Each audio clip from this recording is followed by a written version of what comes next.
mar de Bering se extiende entre Alaska y Rusia, como una frontera helada que conecta el Pacífico Norte con el Ártico. Durante meses, sus aguas rozan los -1,8 grados centígrados, el punto exacto en el que el agua salada comienza a congelarse. El aire puede caer por debajo de los -20 grados, y el viento, sin previo aviso, supera fácilmente los 100 kilómetros por hora. Aquí no existen tormentas suaves. Las olas pueden elevarse más de 15 metros, golpeando cascos de acero como si fueran simples juguetes. El hielo marino avanza desde el norte y cubre enormes extensiones, creando un paisaje blanco y oscuro al mismo tiempo. Blanco por fuera, negro bajo la superficie. Pero lo que hace único a este mar no es solo su brutalidad, es su riqueza. El mar de Bering es uno de los ecosistemas más productivos del planeta. Las corrientes frías del Ártico chocan con aguas más templadas del Pacífico, generando una explosión de nutrientes.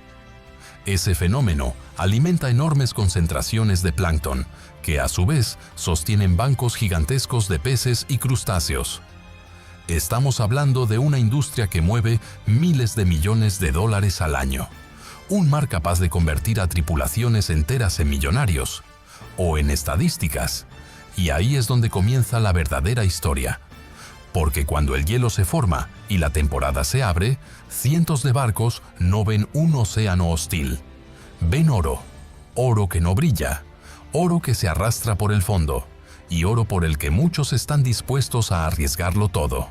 Bajo la superficie oscura se mueve el verdadero motor de esta fiebre moderna. El cangrejo real rojo. No es una exageración llamarlo oro. Un ejemplar adulto puede superar los 10 kilos de peso y alcanzar casi 2 metros de envergadura con las patas extendidas. Su carne es densa, blanca y extremadamente valorada en mercados internacionales. En temporadas de baja oferta, el precio por kilo puede multiplicarse en cuestión de semanas en Asia y Estados Unidos. Pero lo más impactante no es su tamaño, es la estructura del negocio. Hasta 2005, la temporada de cangrejo funcionaba como una auténtica carrera. Se abría la pesquería y todos los barcos competían al mismo tiempo hasta alcanzar el límite total permitido por las autoridades. Eso provocaba jornadas frenéticas donde en apenas 3 o 4 días se decidían millones de dólares. Literalmente, millones en menos de una semana. La presión era tan extrema que los accidentes eran frecuentes. Cuanto más rápido pescabas, más ganabas.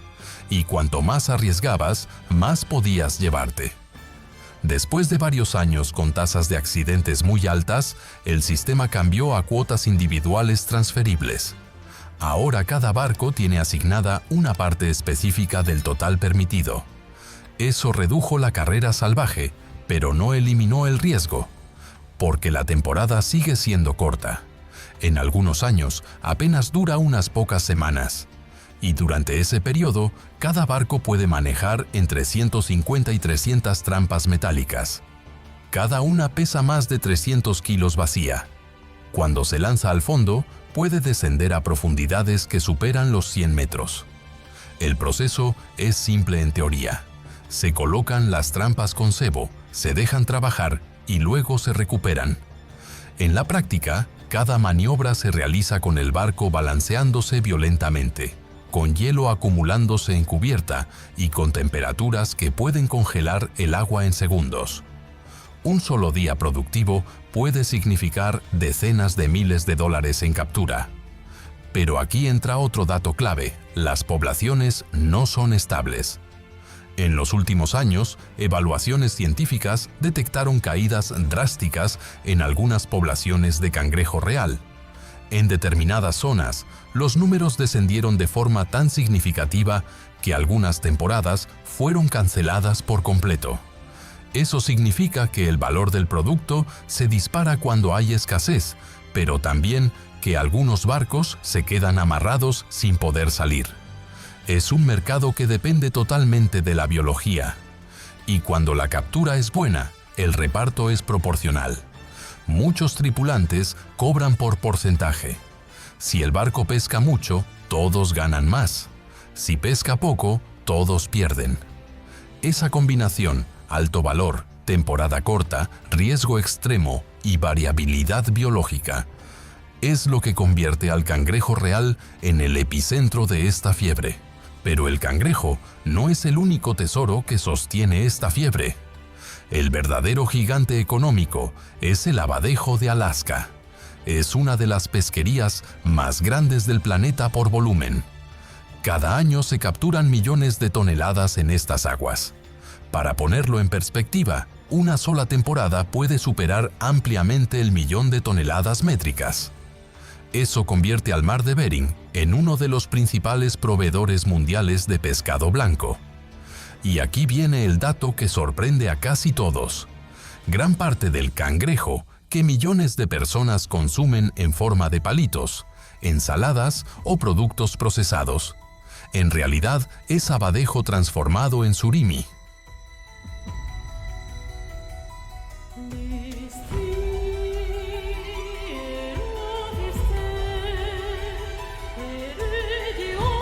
Es decir, mientras el cangrejo real representa la imagen épica, el abadejo es la base silenciosa de una industria global.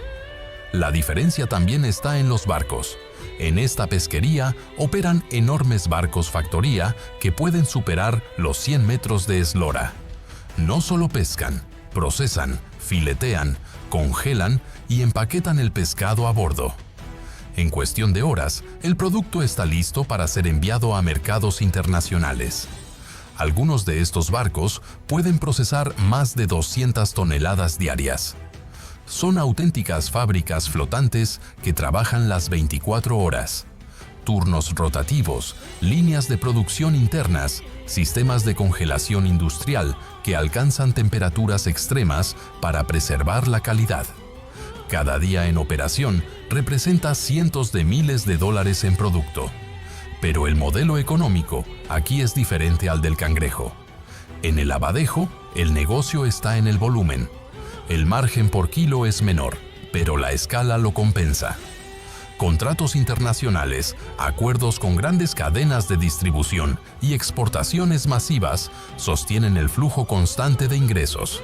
También está mucho más regulado. El abadejo del mar de Bering se gestiona bajo uno de los sistemas de control pesquero más estrictos del mundo.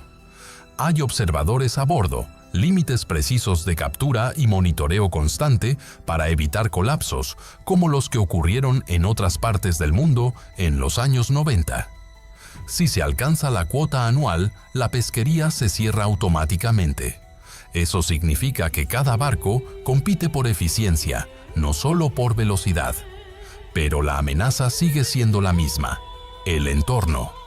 Las redes utilizadas pueden extenderse cientos de metros bajo el agua. Si una tormenta cambia la dirección del barco o la tensión de la red aumenta de forma brusca, el equipo puede sufrir daños millonarios. Una sola red dañada puede costar cientos de miles de dólares en reparaciones o reemplazos. Además, los cambios en la temperatura del agua afectan directamente a la distribución de los bancos. Si los peces se desplazan más al norte o más profundo, los barcos deben consumir más combustible para encontrarlos. Más distancia significa más coste. Aquí no hay romanticismo, hay cálculo, logística, contratos internacionales y márgenes ajustados que dependen de que todo funcione con precisión. El abadejo no genera titulares espectaculares, pero sostiene una industria multimillonaria. Y mientras el mundo asocia el mar de Bering con trampas de cangrejo y tormentas épicas, el verdadero flujo constante de dinero se mueve en silencio, bajo redes gigantes que operan día y noche en uno de los mares más duros del planeta. Todo comienza en un lugar que, a simple vista, no parece el epicentro de una industria multimillonaria: Dutch Harbor, en la isla de Unalaska, Alaska. Este puerto ha sido durante años el número 1 en Estados Unidos por volumen de capturas descargadas. No hablamos solo de valor económico, sino de toneladas reales de producto que pasan por sus muelles cada temporada. es el punto neurálgico de la fiebre del oro en alta mar. Aquí es donde la teoría se convierte en inversión real. Antes de salir, un barco cangrejero puede gastar fácilmente decenas de miles de dólares solo en combustible. A eso hay que sumar mantenimiento de motores, sistemas hidráulicos, electrónica, radares, seguros marítimos, que en esta zona son especialmente elevados, y el coste de cada trampa metálica, que puede superar varios miles de dólares por unidad. Un barco puede llevar entre 150 y 300 trampas a bordo. Haz el cálculo. Solo el equipo puede representar una inversión de $500,000 o más. Y aún no han soltado amarras. En el caso de los grandes arrastreros de abadejo, las cifras se disparan todavía más. Estamos hablando de embarcaciones que pueden costar decenas de millones de dólares, con tripulaciones que superan las 100 personas entre pescadores y operarios de procesado. Pero Dutch Harbor no es solo números, es tensión contenida. En los días previos a la apertura de temporada, el puerto se llena de actividad constante. Grúas cargando cebo, técnicos revisando motores, capitanes estudiando datos de temporadas anteriores. Las decisiones se basan en información muy concreta. Mapas de fondo marino, temperatura del agua, desplazamiento del hielo, registros históricos de capturas.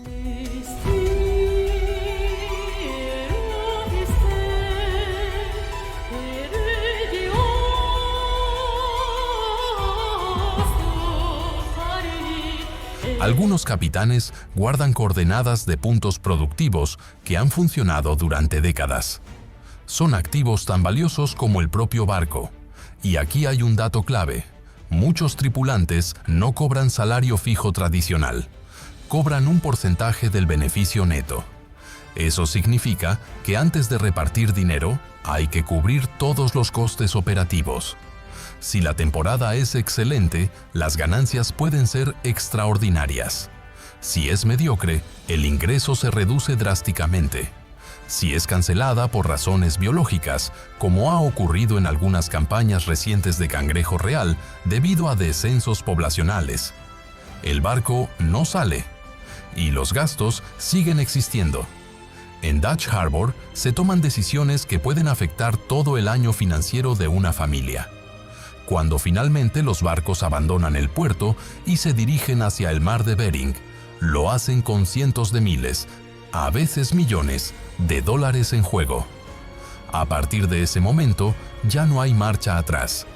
El mar decide si esa inversión se convierte en oro o en deuda. Cuando los barcos abandonan Dutch Harbor y se internan en el mar de Bering, empieza la parte que casi nunca se ve completa: el riesgo real. Durante años, la pesca en estas aguas fue considerada una de las profesiones más peligrosas de Estados Unidos, según estadísticas laborales federales. No por espectacularidad mediática, sino por números concretos. Tasas de mortalidad muy superiores a la media nacional. Y no es difícil entender por qué. Las trampas de cangrejo pesan más de 300 kilos vacías. Cuando están mojadas, cubiertas de hielo y en movimiento, el peso efectivo es aún mayor. Se manipulan con grúas hidráulicas mientras el barco se inclina violentamente por el oleaje. Una sola ola mal sincronizada puede hacer que una trampa se desplace fuera de control. Además, están los cabos, cientos de metros de cuerda que conectan cada trampa con boyas en superficie.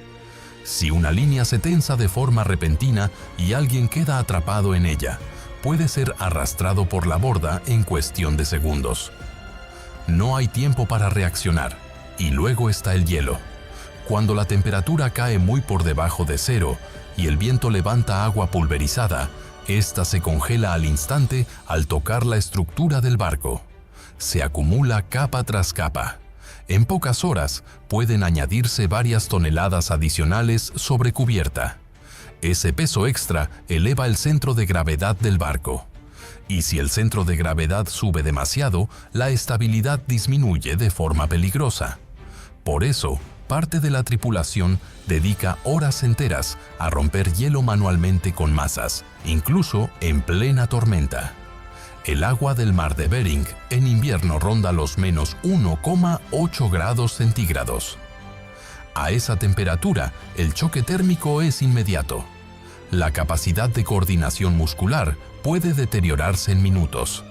Sin traje de supervivencia, las probabilidades de mantenerse consciente son extremadamente limitadas. Casos reales lo demuestran.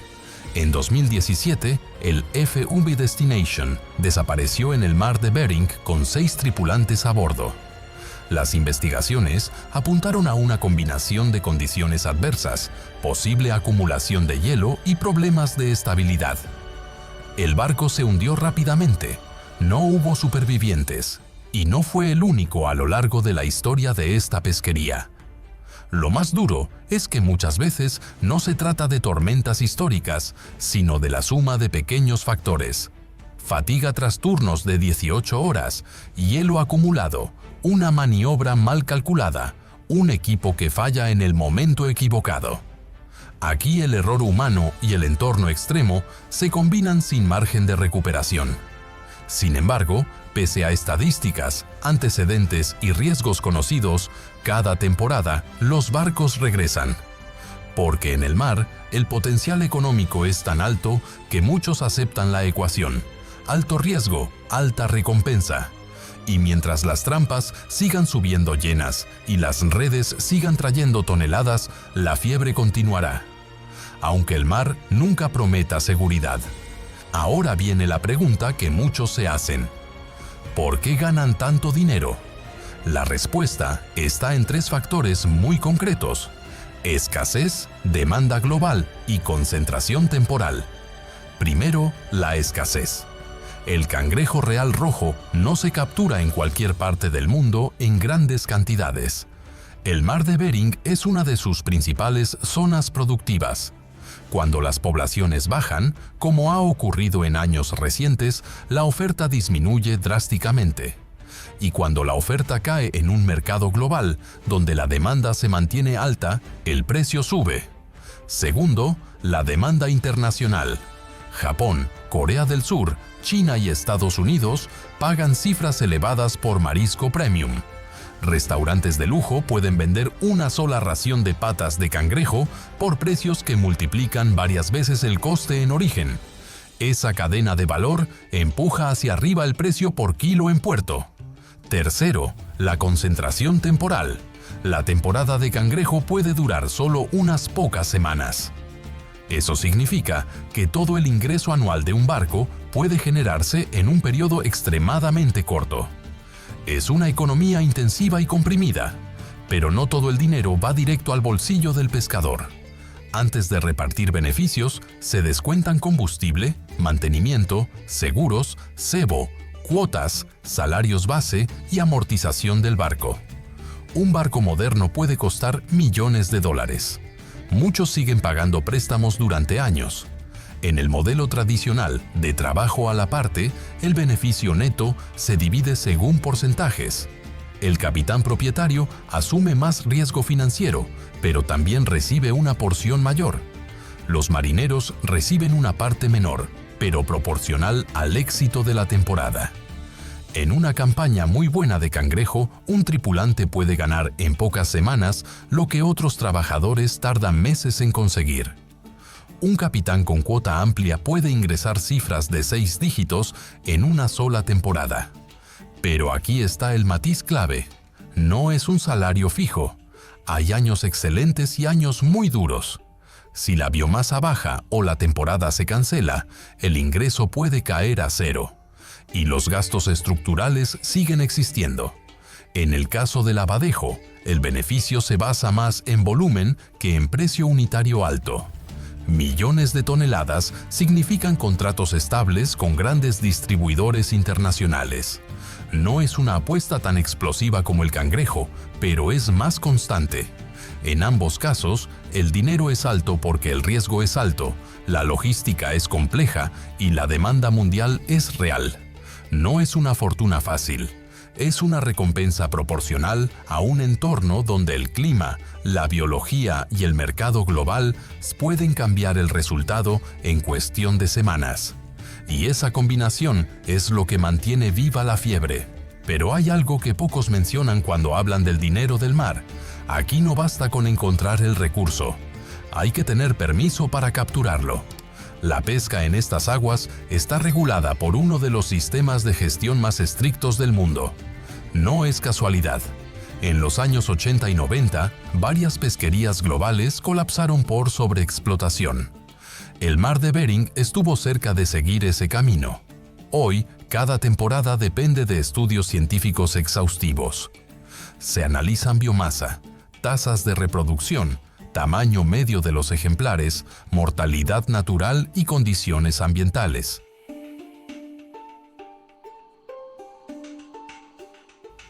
Con esos datos se fija una cuota total anual. Si los números bajan, la cuota baja.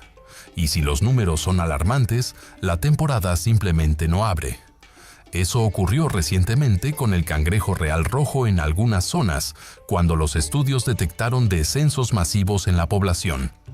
Miles de millones de ejemplares menos en comparación con años anteriores. El resultado fue una decisión histórica: cancelar la temporada. Para muchos barcos, eso significó quedarse amarrados sin posibilidad de generar ingresos. Aquí entra otro elemento clave. Las cuotas son activos extremadamente valiosos. En el sistema actual, muchos derechos de captura son transferibles. Eso significa que pueden comprarse y venderse. Algunas cuotas de cangrejo se han valorado en millones de dólares. No es solo pesca, es capital. El acceso al recurso tiene precio. Además, el mar de Bering es una frontera geopolítica. A pocos kilómetros está Rusia. Las zonas económicas exclusivas están claramente delimitadas, y cruzarlas puede implicar sanciones severas. Patrullas, satélites y sistemas de monitoreo electrónico siguen cada embarcación. Cada barco lleva sistemas de posicionamiento que reportan su ubicación constantemente. No hay margen para errores territoriales, y todo esto influye en el dinero. Si la cuota se reduce, el valor por kilo puede subir por escasez, pero el volumen total cae. Si la cuota aumenta, el mercado puede saturarse y el precio bajar. Es un equilibrio delicado entre biología y economía, pero hay una variable que en los últimos años está alterando toda la ecuación en este mar: la temperatura. El hielo marino invernal ha sido históricamente una pieza clave del ecosistema. En muchos inviernos del pasado, enormes extensiones del norte del mar quedaban cubiertas por una capa sólida durante meses. Ese hielo actuaba como regulador térmico y como detonante biológico. Cuando el hielo se forma y posteriormente se derrite, libera nutrientes que estimulan el crecimiento del fitoplancton. Ese fitoplancton alimenta al zooplancton, y ese zooplancton alimenta a peces juveniles, crustáceos y finalmente a especies comerciales como el cangrejo real y el abadejo. Es una cadena extremadamente precisa. En los últimos años, sin embargo, la extensión del hielo invernal ha sido, en varias temporadas, una de las más bajas registradas. En algunos inviernos recientes, el hielo retrocedió antes de lo habitual o no alcanzó la cobertura histórica esperada. Cuando el hielo disminuye, el ciclo cambia. Las temperaturas del agua aumentan algunos grados. Puede parecer poco, pero en especies adaptadas al frío extremo, pequeñas variaciones tienen efectos grandes. El cangrejo real, por ejemplo, está adaptado a rangos térmicos específicos. Si la temperatura sube por encima de su zona óptima, su metabolismo se acelera. Necesita más alimento para sobrevivir. Si ese alimento no está disponible en cantidad suficiente, la mortalidad aumenta. Estudios recientes han documentado descensos masivos en poblaciones de cangrejo real en determinadas zonas del mar de Bering. No hablamos de reducciones leves, sino de caídas que obligaron a cerrar temporadas completas. En el caso del abadejo, los cambios térmicos también influyen en la distribución de los bancos. Los peces pueden desplazarse hacia el norte o a mayores profundidades, buscando condiciones más favorables. Eso obliga a los barcos a recorrer mayores distancias, consumir más combustible y asumir mayores costes operativos. Más distancia significa más gasto. Más gasto significa menor margen. Además, la reducción del hielo permite que depredadores que antes no llegaban a ciertas zonas amplíen su rango. Eso altera aún más el equilibrio ecológico. El resultado es una incertidumbre creciente. Durante décadas, el mar de Bering fue un entorno duro pero relativamente predecible. Las temporadas seguían patrones estacionales claros. Hoy, esos patrones son menos estables. Para los pescadores, eso significa que los datos históricos no siempre garantizan resultados futuros. Un punto que funcionó durante 10 años puede dejar de producir de un año para otro. Y cuando toda una industria depende de previsiones biológicas y ambientales, cualquier alteración sostenida puede cambiar completamente el mapa económico. El oro siempre estuvo protegido por el frío. Si el frío pierde estabilidad, la fiebre se vuelve más incierta que nunca. Hay algo que distingue este mar de casi cualquier otra pesquería del mundo. Aquí no solo se pesca, aquí se vive durante semanas en condiciones límite. En un barco cangrejero típico pueden trabajar entre 5 y 7 tripulantes. En los grandes arrastreros de Abadejo, la cifra puede superar las 100 personas entre marineros y operarios de planta. En ambos casos, la rutina es extrema. Los turnos pueden dividirse en ciclos de 6 horas trabajando y 6 descansando. Pero ese descanso rara vez es completo.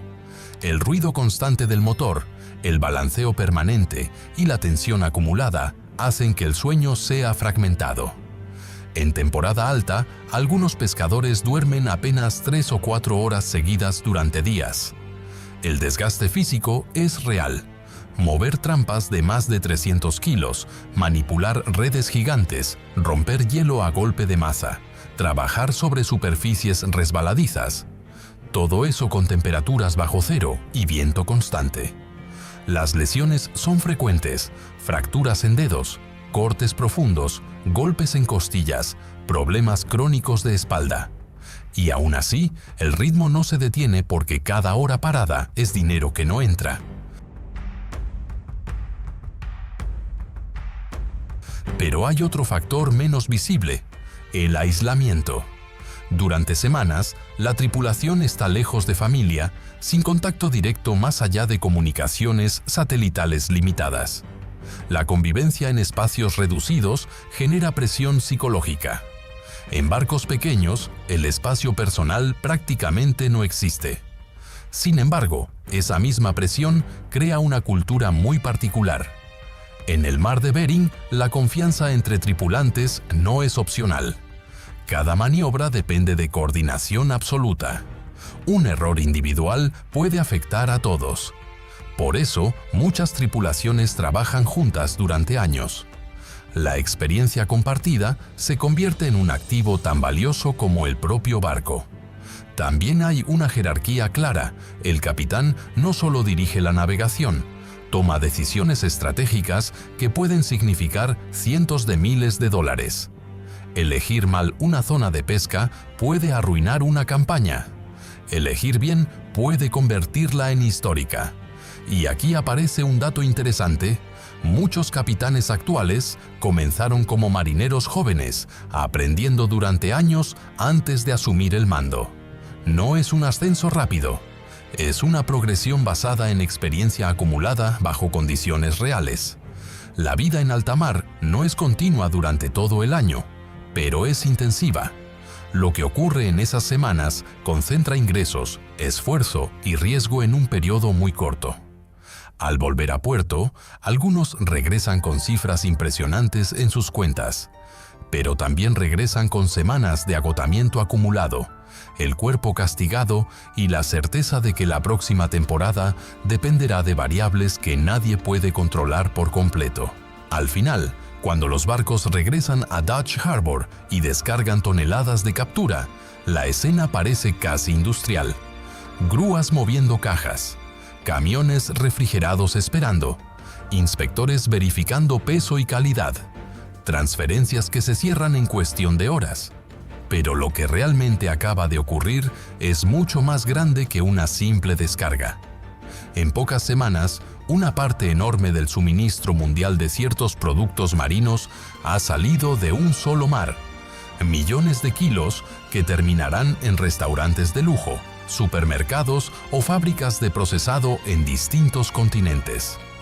Cada temporada del mar de Bering puede mover cifras que alcanzan miles de millones de dólares en valor comercial total entre cangrejo, abadejo y otras especies. No es una exageración romántica, es una industria estratégica para la economía pesquera de Estados Unidos. Y aún así, todo depende de una combinación frágil: biología, clima, regulación y mercado global. Si la biomasa baja, la temporada se reduce. Si el hielo cambia, el ecosistema responde. Si el precio internacional cae, el margen desaparece. Nada está garantizado. Por eso la fiebre del oro en alta mar no es como la del siglo XIX, donde bastaba con encontrar una veta. Mientras este mar siga siendo uno de los ecosistemas más productivos del planeta, los barcos seguirán saliendo. Porque cuando las trampas suben llenas y las bodegas se completan, la sensación es la misma cada año. El oro sigue ahí y alguien va a intentar capturarlo.